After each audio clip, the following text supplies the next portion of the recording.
apa? Saudara, kita lihat dua hal yang pertama. Yang pertama, ketika Tuhan Yesus akan meninggalkan kita semua dan kembali ke surga, ada pesan terakhir, ada permintaan yang luar biasa untuk saudara dan saya yang mengaku murid-muridnya, pergi ke seluruh dunia, memberitakan Injil, dan memuridkan. Ini kunci, ini pesan. Saudara, saya mau katakan begini. Setan tidak pernah menghalangi orang mengabarkan Injil, memberitakan Injil. Misi itu setan gak pernah menghalangi. Karena sudah ribuan tahun gereja mengutus misionaris-misionarisnya. Sampai kita di Indonesia bisa mengenal Tuhan Yesus karena para misionaris dari Eropa, khususnya paling mayoritas waktu itu. Tapi yang iblis tidak suka kalau kita memuridkan orang. Nah, itu setan gak suka. Dan yang menyedihkan, usaha setan berhasil.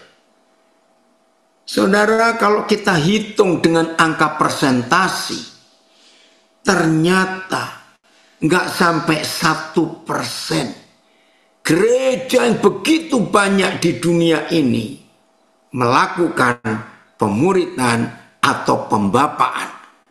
Sedikit sekali.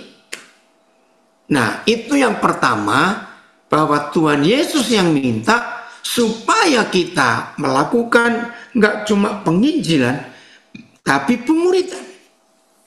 Yang kedua, kita sekarang buka Kejadian pasal 1 ayat 26. Kejadian pasal 1 ayat 26. Kevin, kalau boleh Pak Filipus jadi host supaya nayangkan Alkitab. Boleh, akun yang atas nama F, ada nyala api itu. Baik, sudah Pak Filipus, sudah saya jadikan admin. Ya. Ayo kita lihat Kejadian 1 ayat 26 sampai 28. Kejadian 1, 26, 27, 28. Kita melihat ini. Saya sapa anak saya ini, Yul masih di Makassar, toh sudah balik Nabire. Ya. Berfirmanlah Tuhan, baiklah kita menjadikan manusia menurut gambar dan rupa kita. Izinkan saya membaca dengan terjemahan yang lebih mudah dimengerti. Saya ulangi, berfirmanlah Tuhan, baiklah kita menjadikan manusia menurut gambar dan rupa kita, supaya manusia itu menjadi seperti kita. Jadi seperti Tuhan. Nah, ini pola pemuridan sejak awal. Ini pola pembapaan sejak awal.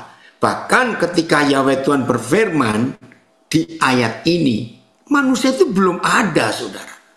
Bisa bayangkan bahwa Yahweh Tuhan kita, kata kita itu menunjuk Elohim dalam bahasa Ibrani.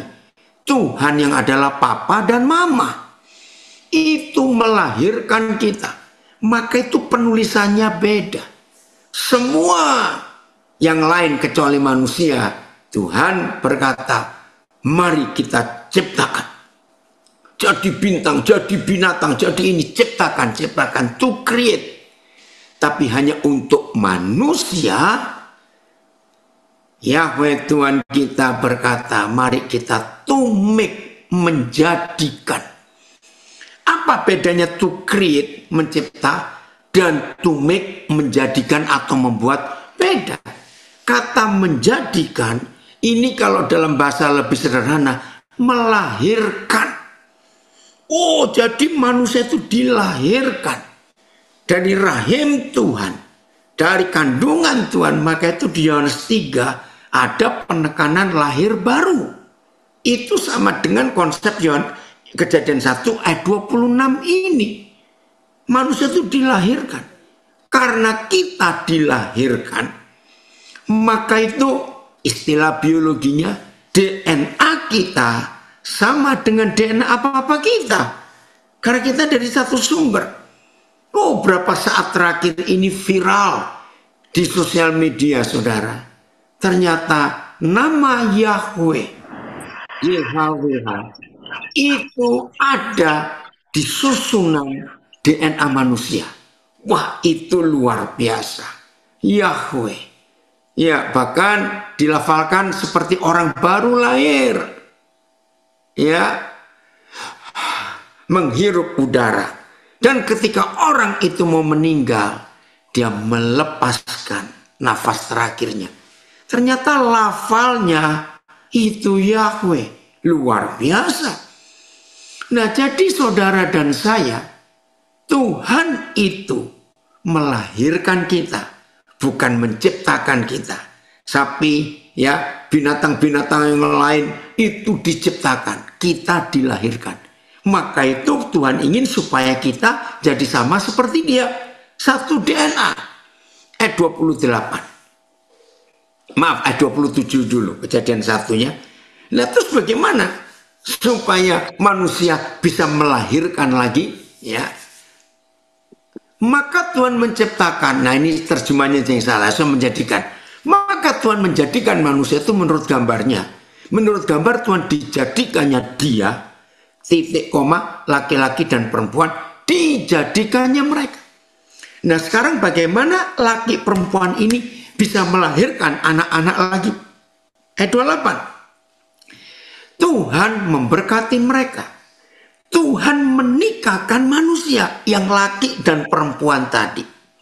Lalu firman-Nya kepada laki dan perempuan yang diberkati, yang disahkan menjadi suami istri, beranak cuculah dan bertambah banyak, penuhi bumi dan taklukkanlah. Ada dua kata yang dahsyat, taklukkan dan kuasai. Jadi bumi ini adalah ladang pekerjaan kita yang Papa percayakan kepada kita. Nah, dengan konsep Kejadian 1, 26, 27, 28, ini satu paket 3 ayat ini, maka keinginan Yahweh Elohim kita, setiap keluarga di dunia melahirkan keturunan ilahi yang sama dengan sumbernya. Bayangkan, tapi di sini setan merusak.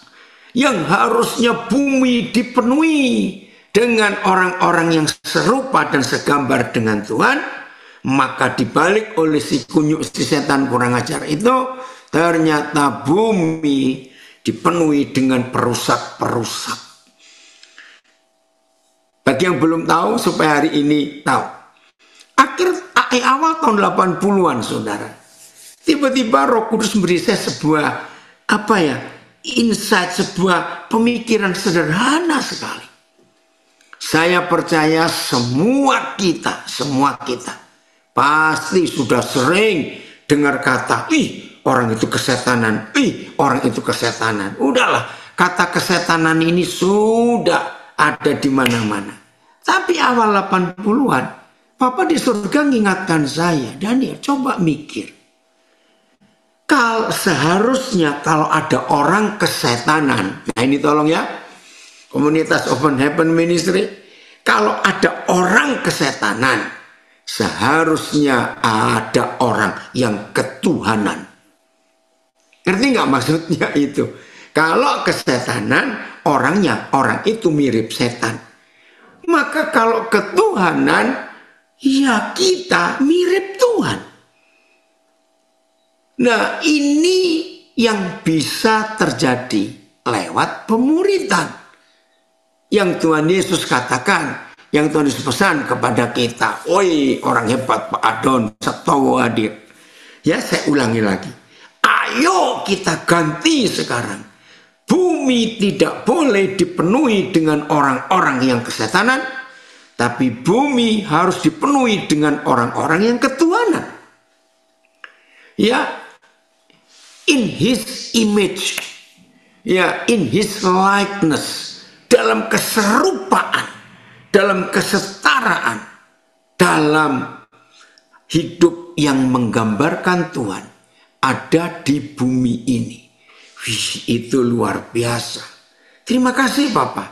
Nah, dengan cara ini maka kita akan membuat bumi dipenuhi dengan orang-orang yang seperti Tuhan, bukan seperti hantu kalau dibalik. Nah, lihat Maleakhi 4. Maleakhi 2, maaf. Nah, dari Kejadian sekarang kita sudah ke Maleakhi. Woi, satu perjanjian lama kita selesaikan. Maleakhi pasal 2 ayat yang ke-14. Maleakhi 2 ayat yang ke-14.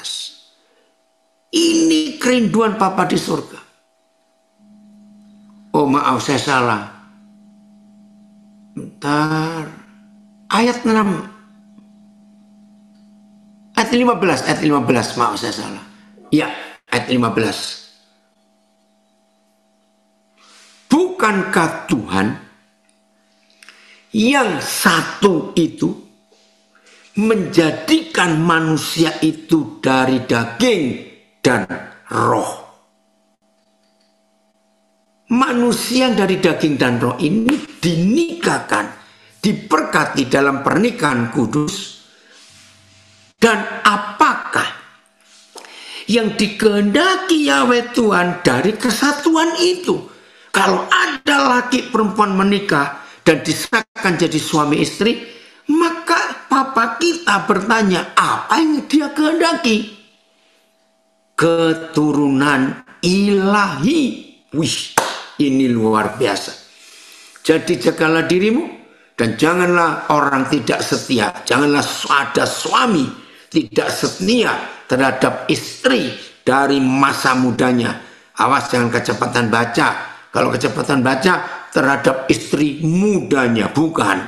Istri masa muda dan istri muda itu beda. Jadi saudara lihat antara Kejadian 1 dengan Maleakhi 2. Dari kitab pembuka perjanjian lama sampai kitab penutup. Ada kesamaan.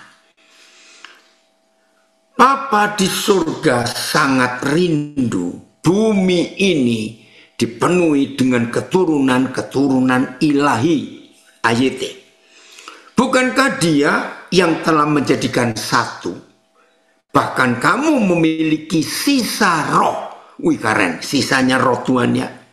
Mengapa satu? Supaya dia, Yahweh Tuhan, dapat mencari keturunan ilahi. Sebab itu peliharalah rohmu dan jangan berkhianat terhadap istri masa mudamu. PS, kita lihat ini. Bukankah Tuhan yang esa menjadikan kamu satu tubuh dan satu jiwa dengan wanita itu? Apakah maksud Yahweh dengan itu? Tak lain, supaya kamu mendapat anak-anak yang menjadi umat Tuhan yang sejati. Wih, keren terjemahan ini ya. Lihat ini, jadi semua pernikahan Tuhan ingin mendapatkan keturunan ilahi. Ya, anak-anak yang menjadi umat Tuhan yang sejati. Jadi jagalah dirimu. Jangan sampai ada di antara kamu yang tidak setia kepada istrinya. TSI. Tuhan sudah mempersatukan tubuh dan rohmu dengan istrimu. Supaya dari kesatuan ini kalian menghasilkan keturunan yang sah di hadapannya. Oh, terjemahnya bagus-bagus. Terima kasih. Maka itu setan merusak pernikahan yang benar dengan cara free sex, seks bebas. Nah, free sex itu melahirkan bukan keturunan ilahi. Ampuni kami Tuhan. Saya ulangi TSI. Tuhan sudah mempersatukan tubuh dan rohmu dengan istrimu. Supaya dari kesatuan ini, kalian menghasilkan keturunan yang sah di hadapannya. Oleh sebab itu, hai suami-suami, jagalah hatimu dan jangan mengkhianati istrimu. yang kamu nikahi pada masa mudamu. Keren ya firman Tuhan itu, saudara. Nah, dari 3 bagian Alkitab ini, Matius 28 yang pertama kita bahas, Kejadian 1, lalu Maleakhi 2. Betapa rindunya Bapa di surga dan Tuhan Yesus kepala gereja. Bumi dipenuhi dengan orang-orang yang takut akan Tuhan. Manusia, pria dan wanita yang disatukan dalam pernikahan kudus wajib melahirkan anak-anak Tuhan yang seperti Tuhan sendiri. Nah, gereja harus menanggapi konsep ini, ya. Lagi sekali, gereja harus menanggapi konsep ini. Wah, ini sungguh luar biasa. Oh ya, ada Fanny, ada Kevin juga di situ, ya. Nah, kalau gereja gagal memperlakukan perintah Tuhan ini, maka terjadilah kekacauan sampai hari ini di dalam gereja. Kacau balau gereja itu. Karena tidak ada pemuritan, hanya penginjilan, lalu murid-murid tidak lahir. Izinkan saya menceritakan, supaya kalau ada seseorang yang bertanya tentang daerah-daerah Kristen di Indonesia, ya, perhatikan. 100% saudara, aduh ini menyedihkan. Daerah-daerah Kristen di tanah air kita di Nusantara. Lihat mulai dari ujung paling timur Papua dengan 6 provinsinya sekarang. Maluku dengan 2 provinsinya. NTT. Naik lagi ke utara Sangir, Talaut, Minahasa. Turun ke selatan Toraja. Dengan daerah-daerah Kristen seperti Poso semuanya. Tentena, itu daerah Kristen. Siapa yang belum pernah tahu, ada kota yang unik di Sulawesi Tengah. Ya, saya berapa kali mengunjungi kota itu, desa tadinya, Beteleme. Itu nama keren. Ternyata Beteleme itu oleh para misionaris yang datang pertama kali ke daerah itu, seharusnya itu namanya Bethlehem. Enggak tahu bagaimana lafalnya saudara kita di daerah itu, Bethlehem jadi Beteleme. Ya, saya pertama kali tahu juga tertawa. Oke, itu daerah Kristen. Sampai ke daerah Palopo dan sebagainya. Wah, itu Kristen semua. Kita lihat ke Kalimantan, orang-orang Dayak di bagian pedalaman Kristen semua. Lalu kita lihat ke Sumatera. Daerah-daerah Kristen, Tanah Batak, Mentawai, Nias. Saudara tahu di Bengkulu ada satu kota namanya Mana. Mana dari Alkitab itu, Mana. Nah, maka itu kalau saudara ke sana bilang, kamu mau kemana? Kemana? Itu lucu nama itu kalau disebut. Itu nama-nama Kristen yang ada. Tapi saudara, fakta membuktikan 100% daerah Kristen itu daerah miskin. 100% daerah Kristen itu daerah yang angka perceraiannya tinggi. 100% daerah Kristen itu daerah yang paling banyak pengguguran kandungan. Free sex-nya kuat. Daerah-daerah Kristen itu adat mereka lebih kuat daripada takut akan Tuhan. Bahkan ada beberapa suku-suku Kristen, mereka punya kalimat yang menyedihkan hati Tuhan.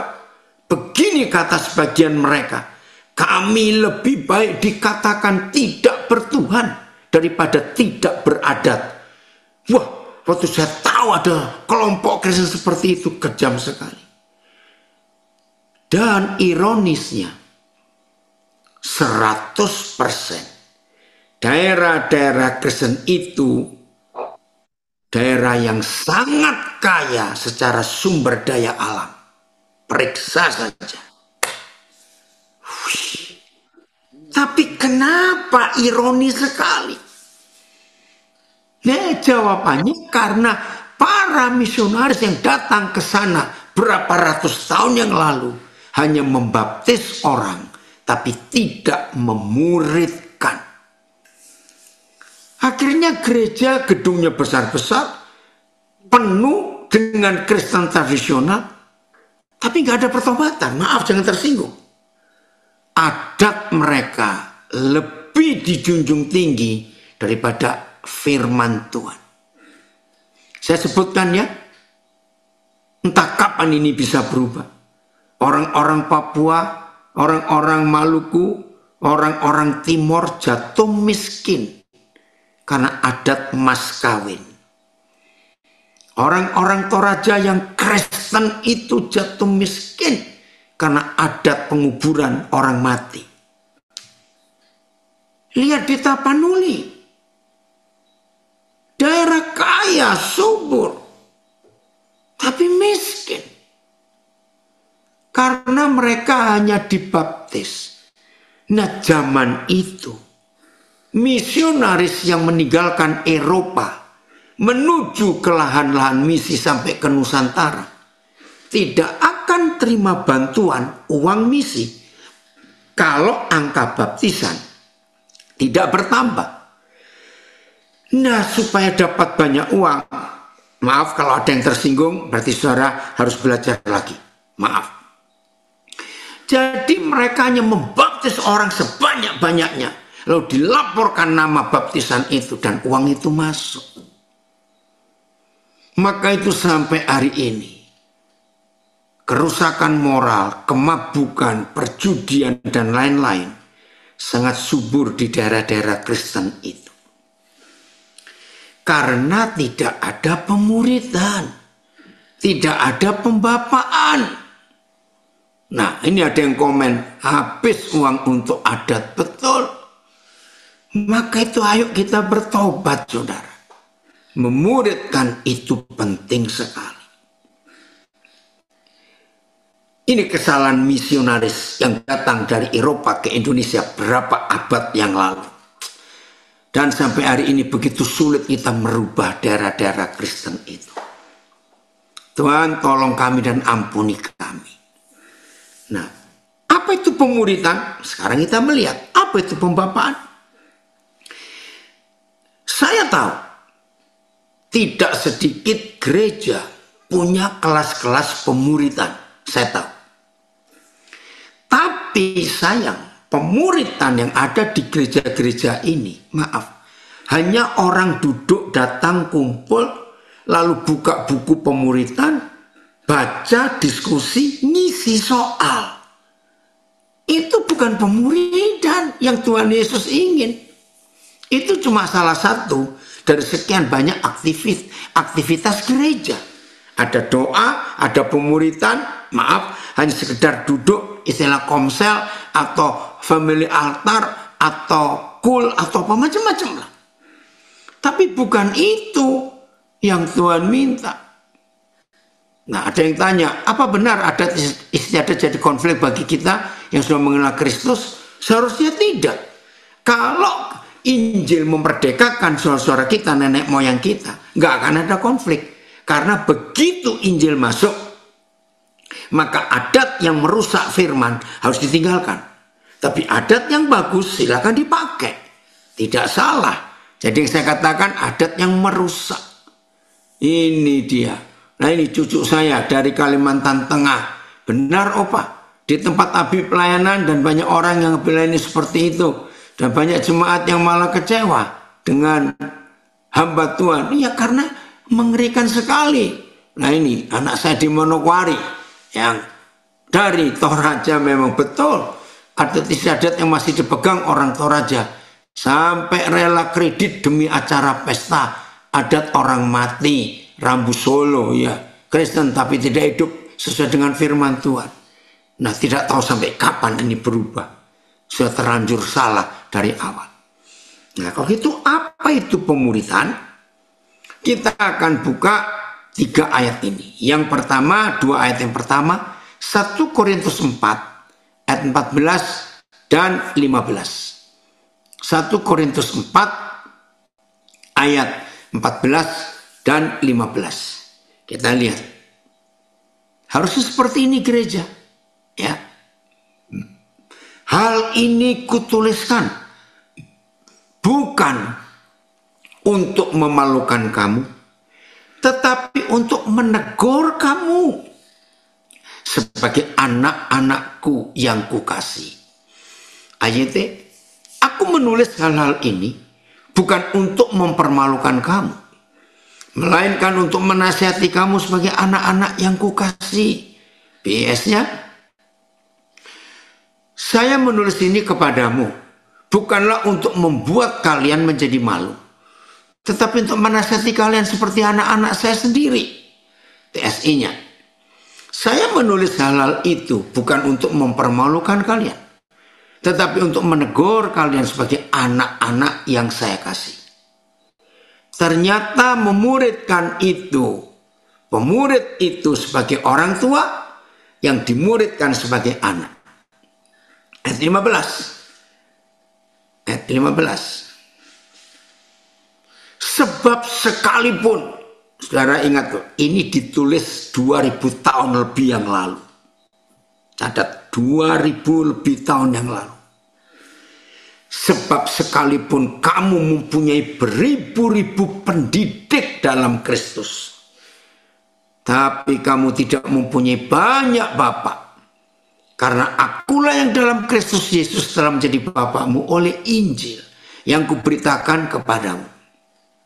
Sebab sekalipun kamu mempunyai 10.000 guru dalam Kristus, kamu tidak mempunyai banyak bapak, karena dalam Yesus Kristus akulah yang menjadi ayahmu melalui Injil. PS-nya, sebab sayalah yang menjadi bapak kalian.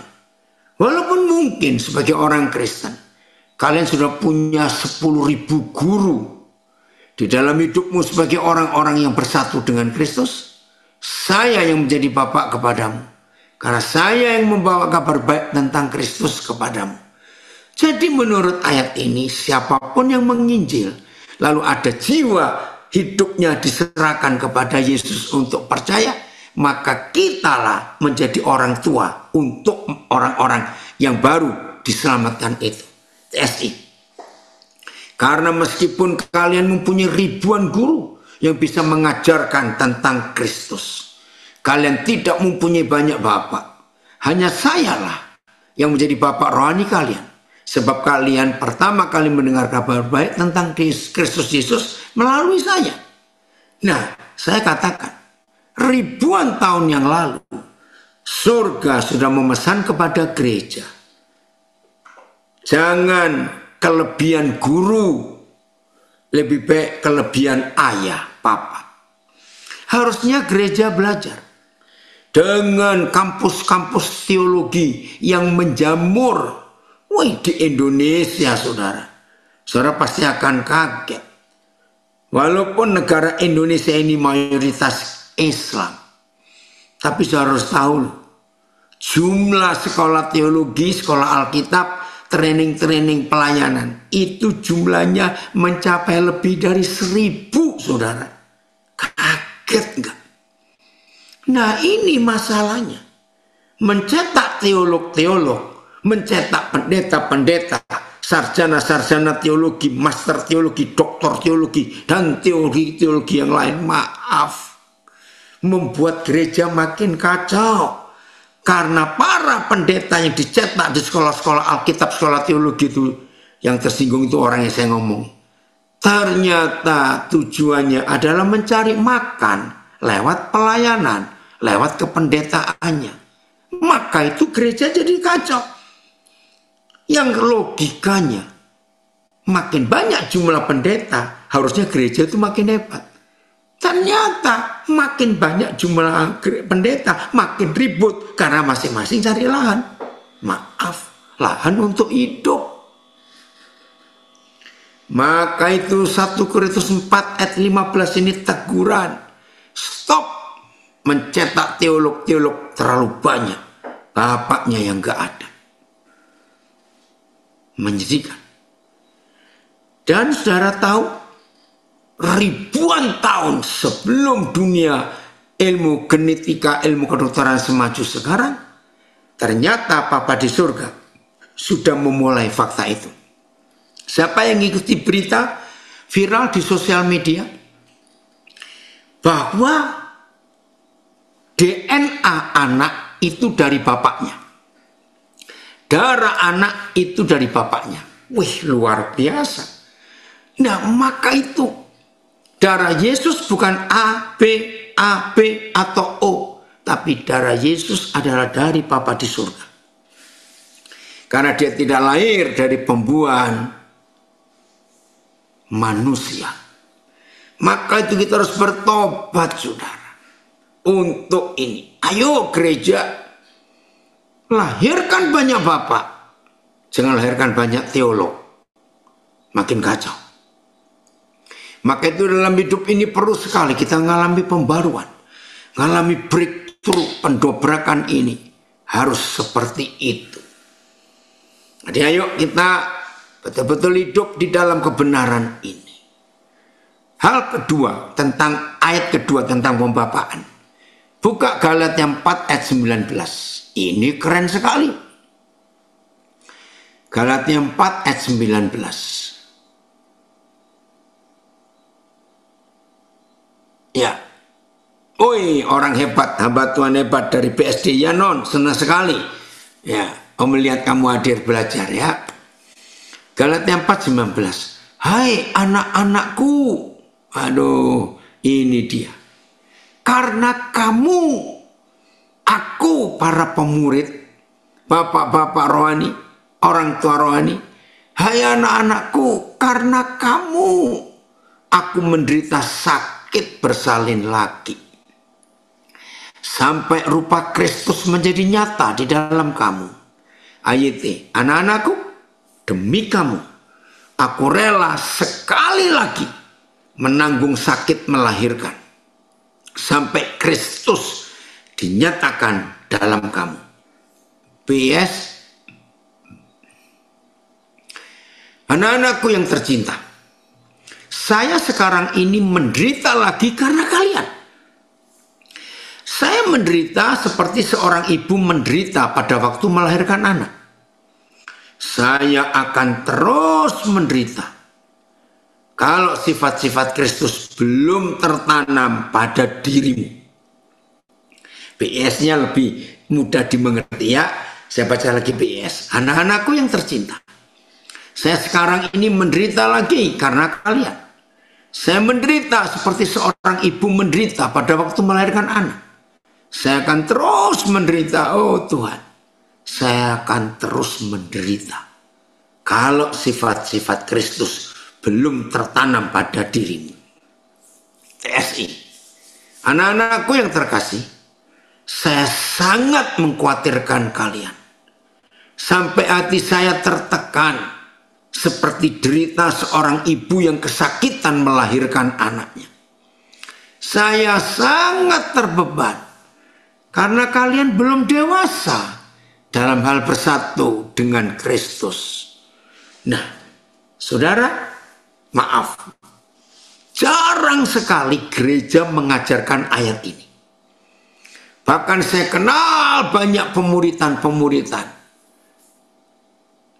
Nggak apa-apa, ini cucu saya, bandar terlambat ya, baru. Ya. Banyak gereja, saya tahu, maaf, melakukan pemuritan ini. Tapi dalam pola atau bentuk yang berbeda. Nah, inilah satu-satunya ayat yang kita temukan di seluruh Alkitab tentang pemuritan yang berkenan di hati Tuhan. Tentang pembapaan yang dicari dan dirindukan oleh Tuhan. Ternyata saudara, setan merubah ayat ini dengan mega church. Catat baik-baik. Mega church itu tidak ada di Alkitab. Sebab di Alkitab itu gereja rumah. Bukan gereja yang wah, tidak. Kenapa? Sebab gereja itu memuridkan. Begini logikanya. sehebat-hebatnya ibu yang kuat mengandung, maksimal kembar berapa? Jadi kalau mega church itu mana ada kembar 1000? Mana ada? Minimal 2. Ada yang 9, tapi ya berapa juta wanita hamil baru ada 1. Saudara perhatikan ini. Jadi memuridkan itu one to one, 1 lawan 1. Maka itu Galatia 4:15 ini luar biasa. Tolong orang-orang muda yang baru jadi hamba Tuhan jangan punya ambisi untuk punya mega church. Enggak, Tuhan tidak berkenan. Saya ulangi, sama sekali Tuhan tidak berkenan dengan mega church itu. Alkitab menulis salam kepada orang-orang kudus di rumah keluarga siapa? Itu perjanjian baru. Jadi bukan gedung yang besar, bukan. Tapi pelayanan pribadi. Maka itu mari kita kembali kepada pola Alkitab ini. Jadi Tuhan ingin saudara dan saya itu menjadi ayah ibu secara rohani untuk melahirkan gereja yang benar, umat yang benar. Untuk mencetak, istilah saya, ya, untuk mencetak. Oh, coba ini karena tadi ada telepon masuk. Ya, bentar ya. Masih hilang suaranya yang di IG? Hilang ya, sebentar ya, yang lain. Oke, sebentar saya keluar dulu. Ya, saya keluar dulu supaya saudara nggak terganggu. Bisa suaranya keluar lagi nggak? Yang baru gabung coba. Pak Herman Santoso, suaranya keluar nggak ini? Yang baru masuk. Tadi ada telepon masuk di IG saya jadi terganggu. Ya, Jojo, tolong Papa jawab suaranya. Belum ada suara? Oke, kalau gitu yang IG saya keluar dulu ya. Oke, sebentar.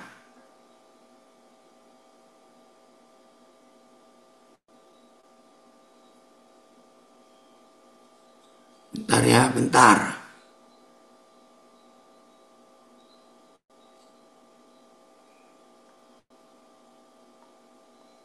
Maaf Kevin, yang IG lagi di restart dulu ya. Baik. Ya, maaf sebentar.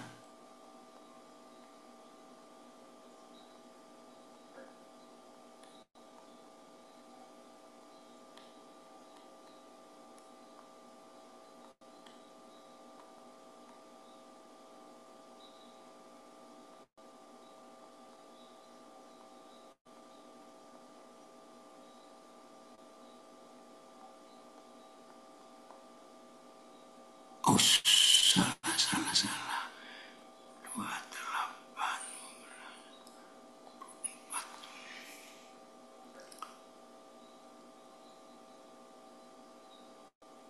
Iya.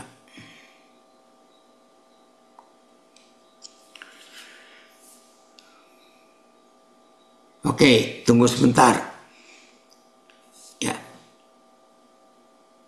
Ayo yang di Instagram. Bisa dengar suaranya?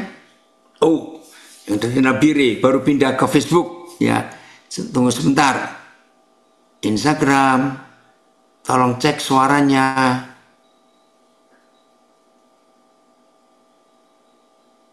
Tunggu. Gimana San? Instagramnya?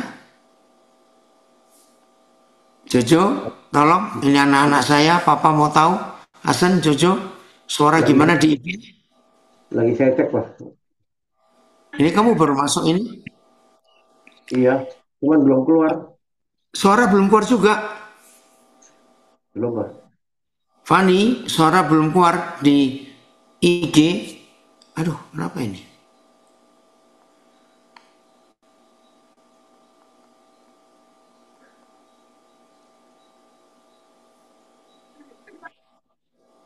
Belum suaranya. Yosep, tolong dicek. Pindah ke FB ya. Belum, Pak. Belum juga. Belum. Tapi gambar kelihatan jelas ya gambarnya. Nggak keluar juga. Nggak ada. Gambar juga nggak ada. Nggak ada videonya, Pak. Oh iya, padahal sini masuk. Coba ya keluar dulu ya, coba keluar dulu.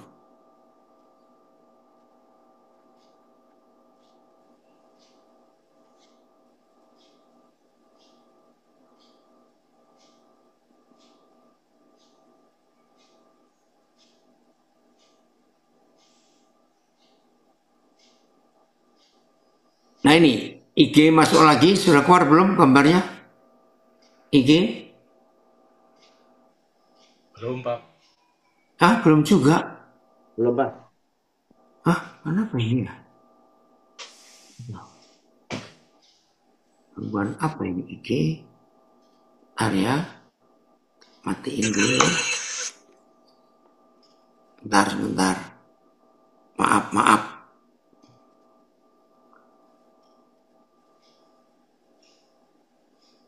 Padahal di HP Papa ini jalan videonya. Coba. Having trouble. Iya, ayo mana ini?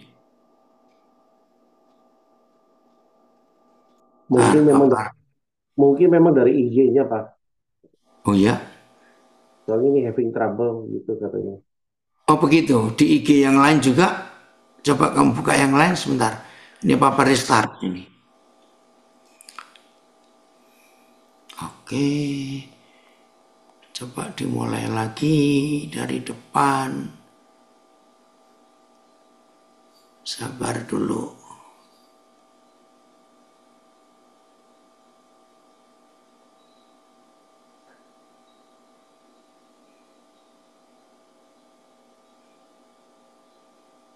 Tunggu ya.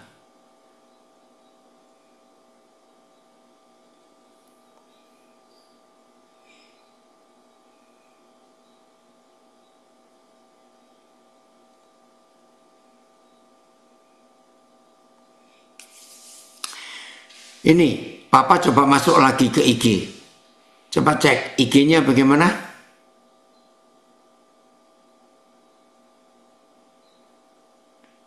Yosep, Hasan, bagaimana? Nggak ada, Pak. Nggak ada juga ya? Ada. Lainnya. Udah, sekarang ada? Udah masuk, Pak. Udah ada. Aman. Adon, suaranya dengar? Oke, bagus. Ini Adon juga. Oke, selanjutnya. Oke, Tuhan terima kasih engkau tolong. Ya, oke selanjutnya.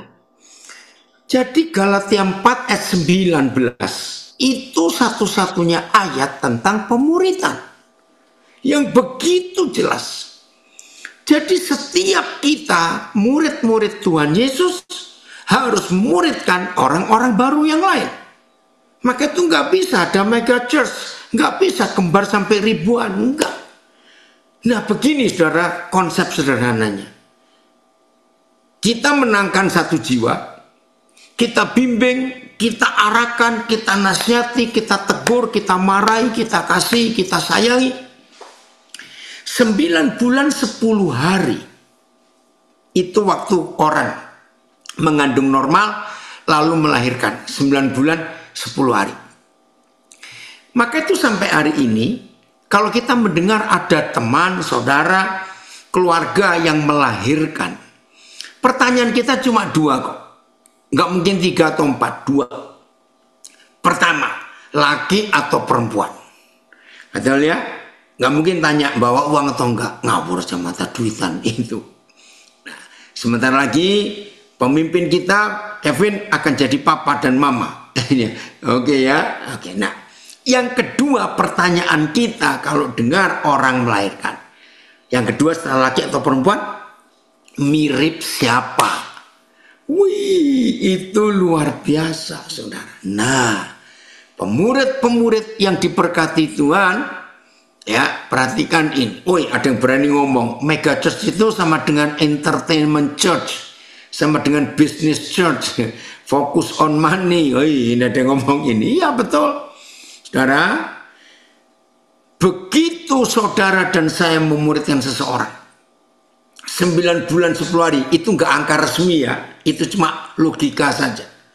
Begitu tiba waktunya kita sakit bersalin, menderita sekali, lahir anak itu, lalu kita lihat, aduh, belum serupa Kristus, maka kita para pemurid harus masukkan dia ke rahim kita lagi. Kita kandung lagi 9 bulan 10 hari. Nasihati, ditegur, dikasih, disayangi, diajak makan, semuanya. Begitu lahir, ternyata tetap belum serupa Kristus, masukkan lagi ke kandungan. Oi, keluarga Tambu Bolon, Horas Amang. Ya. Saudara, itu berulang-ulang. Kapan kita para pemurid berhenti sakit bersalin? Kalau rupa Yesus nyata di murid kita itu. Coba Filipus buka lagi yang terjemahan BIS tadi, bahasa Indonesia sehari-hari bagus. Galatia 4:19. Wih, ini luar biasa. Oi, Ko Yudi dari CK Record, puji Tuhan, senang sekali saya lihat Ko Yudi sehat ya.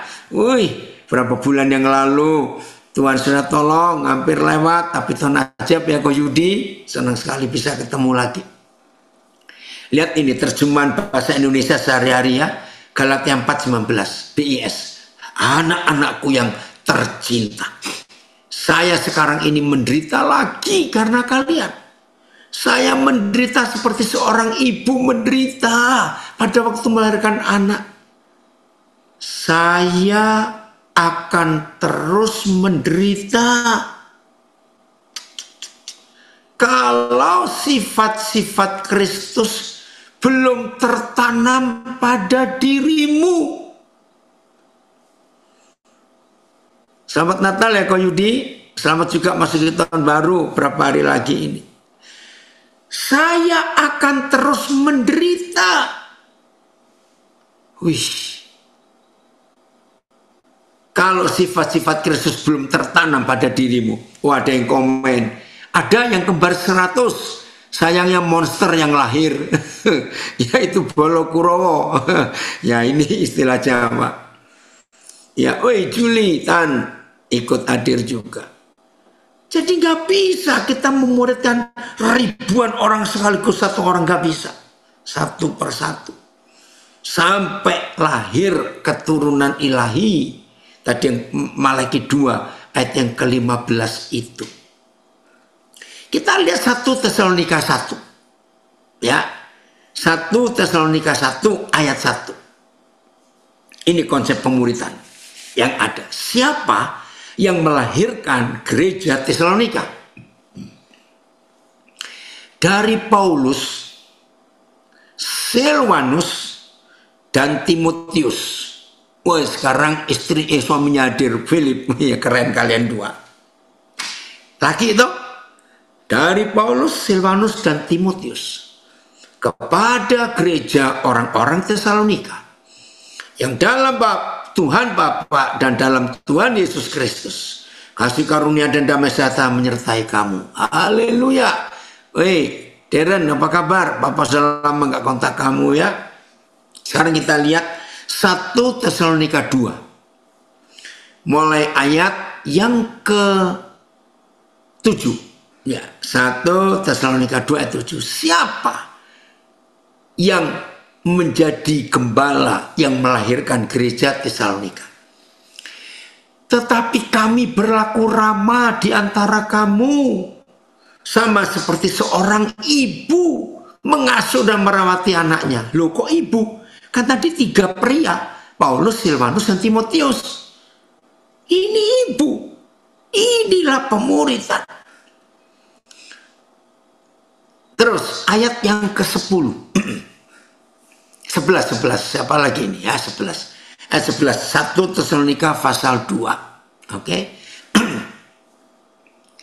Kamu tahu betapa kami seperti bapak, seperti ayah terhadap anak-anaknya, telah menasihati kamu, telah menguatkan hatimu seorang demi seorang. Saudara, gereja yang benar harus dipimpin oleh tim yang jadi ayah dan ibu, bukan para teolog dan doktor-doktor teologi yang hanya bisa khotbah tapi tidak bisa bagi hidup. Jangan tersinggung. Lihat ayat yang ke-8. Jadi para gembala, aduh Tuhan ampuni kami. Ingat tadi 1 Korintus 4 ayat 15, banyak guru di gerejamu, tapi hampir nggak ada yang jadi bapak, jadi orang tua. Lihat ini ayat 8 1 Tesalonika 2. Demikianlah kami. Oh, coba Filipus langsung terjemahan yang lain, karena Bapak ingin lihat berapa terjemahan yang berbeda. Demikianlah kami dalam kasih sayang yang besar akan kamu. Bukan saja rela membagi Injil Tuhan dengan kamu, jadi gak cuma pintar khotbah saudara, tetapi membagi hidup kami sendiri dengan kamu, karena kamu telah kami kasihi. TSI-nya Filipus. Kami sangat mengasihi kalian, sehingga bukan saja kami ingin membagikan kabar baik dari Tuhan khotbah, tetapi kami juga merela memberi diri sepenuhnya untuk menolong kalian. Hai para gembala, para pemimpin, para pengkhotbah, stop hanya untuk khotbah saja. Tapi ayo kita menjadi ayah dan ibu untuk murid-murid Yesus. Keren ya? Wah, luar biasa. Nah, jadi walaupun mereka bertiga itu pria yang melahirkan jemaat Tesalonika, tapi mereka itu berfungsi jadi ibu juga. Nah, ini pembapaan, ini pemuritan. Wah, ini sungguh-sungguh luar biasa. Kebenaran ini kalau kita mau ikuti dengan baik. Kita lihat surat Filemon kepada Filemon, ya. Ini luar biasa. Ada konsep pembapaan di dalam penjara, ya. Lihat ini. Oi, Tari Majenis, apa kabar? Ya, ini kalau semuanya lagi sama Kevin, nak. Ya, Kevin, ada Terry ini dari Jerman. Ya, Filemon, mulai ayat yang ke-7, misalnya, coba naik lagi, Filipus. Sebentar. Ya, mulai 8 ya, betul. Puji Tuhan, baik-baik nak ya. Karena itu, lihat ini Filemon ayat 8. Karena itu, sekalipun di dalam Kristus aku mempunyai kebebasan penuh untuk memerintahkan kepadamu apa yang harus engkau lakukan. Tetapi mengingat kasihmu itu, lebih baik aku memintanya daripadamu. Aku Paulus, yang sudah menjadi tua, lagi pula sekarang dipenjarakan karena Kristus Yesus. Bukan dipenjara karena koruptor, karena maling, karena apa, tidak. Nah, saya beri latar belakang dulu. Saya ini tiap kali kalau membaca, merenungkan, menyampaikan kitab Filemon, hati saya itu terenyuh, terharu sekali. Jadi begini, kan kita tahu Paulus itu di penjara jauh lebih banyak daripada dia bebas. Maka itu banyak surat yang ditulis dalam penjara. Nah, suatu kali dalam penjara itu Paulus mendapatkan seorang anak. Ini pemuritan Paulus di penjara. Anak itu namanya Onesimus. Hari Onesimus bebas, ternyata anak ini nggak mau bebas. Aneh bukan? Rata-rata orang di penjara kan maunya cepat bebas. Ini hari bebas dia nggak mau. Nah, ini dia masalahnya. Kenapa? Rupanya Onesimus ini anak yatim piatu atau anak yang ditolak dari keluarganya, sehingga hidupnya hancur. Aduh, maka itu ketika dia mau bebas, dia nggak mau keluar. Nah, Paulus kenal Onesimus, ternyata dia itu mantan karyawan Filemon. Filemon itu saudagar kaya, pengusaha diberkati Tuhan, ya, yang menunjang hampir 100% pelayanan Paulus dalam penginjilan. Bahkan zaman itu Filemon ini pengusaha yang sangat cinta Injil dan membiayai banyak penginjil-penginjil zaman itu termasuk Paulus. Nah, terus Paulus nulis surat kepada Filemon tentang Onesimus ini. Lanjut ayat yang ke-9. Keren, saudara, keren sekali.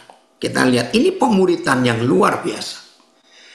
Tetapi mengingat kasihmu itu lebih baik aku memintanya daripadamu. Aku Paulus yang sudah menjadi tua. Sudah tua Paulus hari itu. Lagi pula sekarang dipenjarakan karena Kristus Yesus. Mengajukan permintaan kepadamu Filemon. Baca. Mengenai anakku. Ini luar biasa. Ini dia. Mengenai anakku. Yang ku dapat. Kalau saya pakai terjemahan bebas. Yang kulahirkan selagi aku dalam penjara. Yakni Onesimus.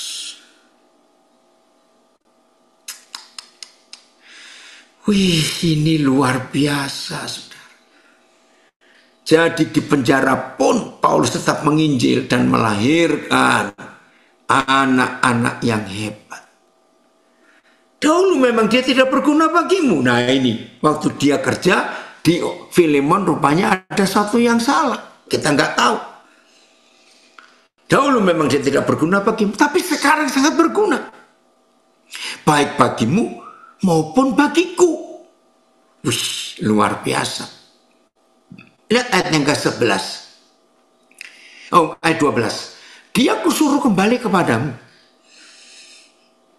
Ayo gereja, para pemurid, kita berani berkata seperti Paulus. Dia kusuruh kembali kepadamu. Ingat tuh, ini mantan nabi. Dia, yaitu buah hatiku. Wih, mengharukan. Kapan saudara dan saya mengatakan mantan nabi itu buah hatiku, anakku? Sebenarnya aku mau menahan dia di sini sebagai gantimu untuk melayani aku selama aku dipenjarakan karena Injil. Nah lihat, Filemon ini supporter, pendukung. Nah apalagi dalam penjara, Paulus sudah tua. Malam kedinginan, dia perlu air panas, dia pasti minta Onesimus. Betul? Bukannya bisa bayangkan ya bagaimana Paulus membutuhkan Onesimus, tapi dia nggak mau. Maka itu dia tulis surat kepada mantan majikannya dan nanti baca sendiri sisanya. Saudara, gereja harus melakukan pola pelayanan, pembapaan, pemuritan, fathering ini mulai hari ini dan seterusnya. Luar biasa. Maka itu ayo mulai hari ini semua kita menjadi pemurid-pemurid. Bagian terakhir sebelum saya kembalikan kepada hamba Tuhan hebat Pak Kevin ini. Jadi sebelum saudara merasakan sebagai papa dan mama untuk orang-orang yang Tuhan selamatkan lewat saudara, saya ulangi, sebelum saudara menjadi lebih hebat lagi apa saja, pokoknya kalau saudara bisa memenangkan 1-2 orang, jadikan itu anak-anak saudara. Jangan anggap orang lain. Oh betul, dari Bandung ada komen. Jadi ingat istilah Jawa Ki Hajar Dewantara, bisa disebut pemuritan. Iya. Ki Hajar Dewantara pasti punya pengenalan akan firman ini. Maka itu dalam istilah Jawa, guru itu singkatan dari sebuah kalimat digugu lan ditiru. Itu bahasa Jawanya guru. Digugu itu artinya dipercaya dan didengarkan. Digugu lan ditiru, dicontoh. Jadi pemurid itu nggak boleh cuma ngomong saja, tapi harus jadi teladan. Maka itu Ki Hajar Dewantara menulis 3 falsafah bahwa seorang murid itu mengikuti gurunya, mencontoh gurunya, semua diikuti pola gurunya, menjadi sama. Wah, ini ada komen dari guru hebat dari Nabire, ya, anak saya ini. Kalau ada gereja dan pendeta yang jadi seperti Paulus, maka penjara akan jadi seperti hotel, berubah hotel. Betul, haleluya. Wih, luar biasa itu. Ayo saudara, kita melakukan bentuk pemuridan ini. Nah, jangan takut dirugikan.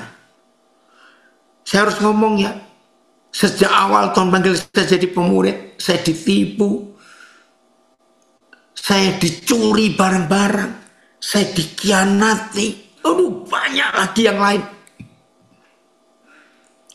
Tapi saya pakai istilah ini. Ada mantan gubernur, mantan presiden, mantan karyawan, mantan istri, mantan suami ada. Tapi mantan anak tidak ada. Nah, puji Tuhan, saya punya istri yang hebat juga. Terima kasih Tuhan. Ya, berapa kali anak-anak yang Tuhan percayakan kepada kami, nipu kami, mencuri. Aduh. Ini kemarin dalam perjalanan kami dari New York kembali ke Philadelphia. Kami satu mobil berlima, ada suami istri. Nah, suami istri ini kenal seseorang. Dan orang ini berapa waktu yang lalu memberi hadiah istri saya. Berapa perhiasan. Ya, ada kalung, ada gelang, tapi istri saya nggak suka pakai itu. Nah, ternyata timbul cerita. Orang ini tahu. Saya juga baru tahu berapa waktu yang lalu, kira-kira 2 tahun yang lalu. Ternyata, saudara, perhiasan istri saya waktu kami menikah, dia dapat. Dari mamanya juga dapat, dari kakak-kakaknya, ya dari sahabat-sahabat saya, dari sahabat-sahabat dia. Itu perhiasan. Berliannya juga ada. Nah, saya ini baru tahu berapa waktu yang lalu. Ternyata itu habis dicuri oleh beberapa anak-anak yang kami tinggalkan di rumah kami. Dan istri saya nggak pernah nuntut. Dia pun nggak cerita ke saya sampai nggak tahu. Nah, bayangkan itu baru 3 hari yang lalu. Ya, keluarga ini mengetahui peristiwa itu. Dan sama sekali nggak ada penyesalan apa-apa. Dan istri saya nggak pernah takut untuk kami tetap menerima anak-anak itu. Bahkan satu kali, itu masih cerita di mobil itu. Satu kali, saudara, setelah berapa waktu saya nggak tahu. Ada salah seorang anak kami datang kepada kami dengan wajah yang sedih, minta maaf, bawa amplop. Saya tanya, kenapa ini amplop apa? Aduh, dia nggak bisa bicara. Ini anak rohani kami. Dia bilang, berapa waktu yang lalu, sudah setahun lebih, atau mungkin 2 tahun, saya juga nggak ingat. Waktu dia nginap di rumah kami. Nah, biasa kalau kami lagi keluar, nggak di rumah, ya kamar kami siapa aja mau tidur, silakan tidur. Nah, anak ini nginap di rumah kami pas kami nggak ada. Nggak tahu bagaimana dia bongkar-bongkar lemari. Ternyata ada amplop isinya $1.000 US dollar. Saya juga nggak tahu itu uang dari mana, lupa. Nah, dia bilang saya ambil. Oh ya, oh saya dikejar Roh Kudus suruh mengembalikan. Saudara tahu nggak? Istri saya jawab apa? Kalau toh kamu nggak kembalikan, papamu juga nggak tahu. Saya tertawa. Terus kami dua ini tolak-toleh. Itu uang dari siapa ya? Kenapa ditumpukan baju? Sampai saya tanya kepada anak ini. Maaf ini papa tanya. Waktu kamu ambil itu di amplop itu ada nama orang nggak? Dia bilang nggak ada. Ya sudah, saya juga nggak tahu dari siapa. Maka itu waktu istri saya bilang, kalau kamu nggak kembalikan papamu juga nggak tahu. Saya tertawa, saudara. Itu luar biasa. Nah, maka itu sampai hari ini kami tetap nggak akan takut memuridkan orang dan mengajak orang tinggal di rumah, nggak apa-apa. Karena itu perintah Tuhan. Wah, betapa indahnya dunia kalau gereja melakukan pemuritan pembapaan ini. Memberikan seluruh hidup kita, bukan cuma khotbah. Waktu, tenaga, pikiran, perasaan, harta, semua. Haleluya. Ini yang Tuhan ingin kita kerjakan itu. Wih, dari Jombang memuridkan sama dengan harus siap dikhianati, siap dibohongin, siap dirugikan. Betul. Woi, mencuah-cuah, amang tarikan. Betul sekali ya, itulah kuasa Tuhan. Terima kasih Tuhan untuk hidup yang luar biasa ini. Siap memuridkan? Ya harus, karena itu perintah kok. Ya dengan semua ayat-ayat yang kita sudah pelajari tadi ini. Tuhan memberkati kita semuanya. Ya, saya kembalikan kepada host. Shalom. Salam